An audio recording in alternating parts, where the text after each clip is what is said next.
what advice do you consistently give your students? Well, I don't give the same advice to all students because, I mean, different students need different things. I mean, so I mean, for example, some students are underconfident, but others are overconfident, and so I don't say the same things to the ones who need to be a bit more self-confident, and to the ones who need to be a bit less self-confident. I think something that is true for pretty much everybody is that hard work is important, and I mean that's kind of obvious, but occasionally people think that in philosophy really what matters is having some kind of brilliant insight that could be summed up in one line, and that somehow what you just have to sit around waiting for that to happen. And I mean and of course that's never the case. And I mean, I quite often tell students not to worry about being original, but just to worry about making what they say true, and that if they're sufficiently concerned with being accurate, that they will actually be forced to say things that are original in many areas, because the received views are not correct. Can you expand on that? If you force yourself to only say what's accurate, then you're going to end up being original because the received views are often incorrect? Well, yeah. So that if the received views are all incorrect, and that looking carefully at and so let's assume that looking carefully at them you can actually see that they're incorrect, then the positive things that you say can't be any of those received views, because if you're going to be accurate, because those received views are wrong, and so you that forces you to think of another view different from them, which is not subject to the same sorts of criticism, and so I think that very often that is what drives people to forces them to think of something new, because all the old stuff doesn't really explain some difficult examples or whatever it is, or doesn't have the right structural features.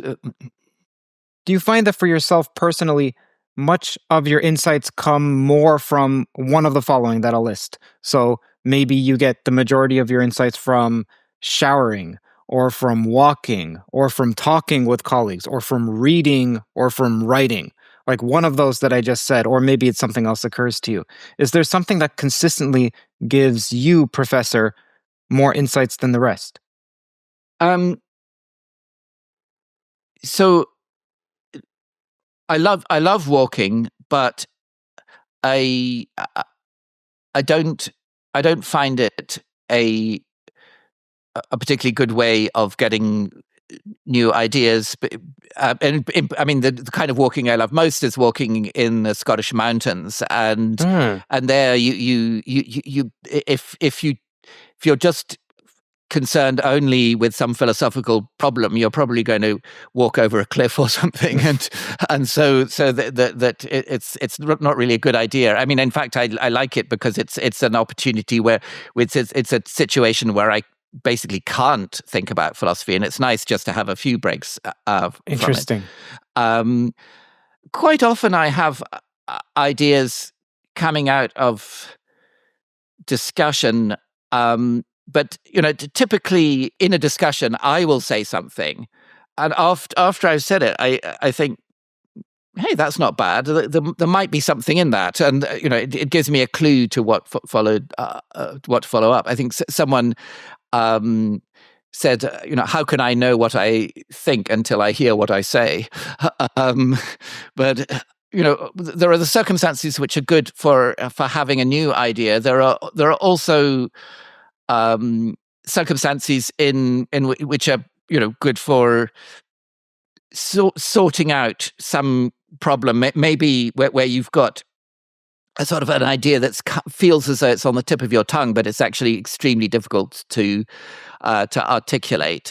And then sometimes the shower can be a good place to work that out. And I've had cases where I thought, this is an idea which I can almost grasp, but it's not quite there yet. And so one case I just filled a hot bath and told myself I'm going to sit in this bath until I've worked it out. And after 2 hours, the water was getting pretty cold, but I actually had worked it out. Oh, great! But the thing is, often people, when it's something that people have been thinking about for a while, but it kind of needs time to settle. What they need to do is sort of relax, and then the thing will come to them when they're not really worrying about it.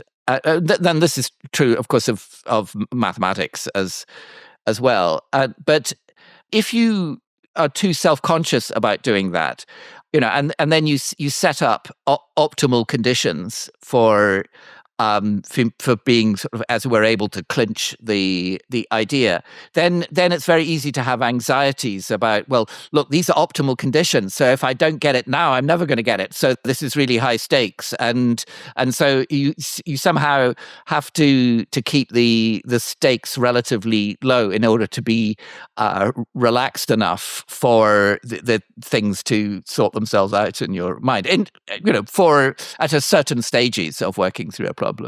But of course, also you have to spend just a lot of time. Well, if it's something logic-y, then you just have to be scribbling away on bits of paper. The Economist covers math, physics, philosophy, and AI in a manner that shows how different countries perceive developments and how they impact markets. They recently published a piece on China's new neutrino detector. They cover extending life via mitochondrial transplants, creating an entirely new field of medicine. But it's also not just science. They analyze culture, they analyze finance, economics, business, international affairs across every region. I'm particularly liking their new Insider feature. It was just launched this month. It gives me, a front row access to The Economist's internal editorial debates, where senior editors argue through the news with world leaders and policymakers in twice weekly long format shows. Basically, an extremely high-quality podcast.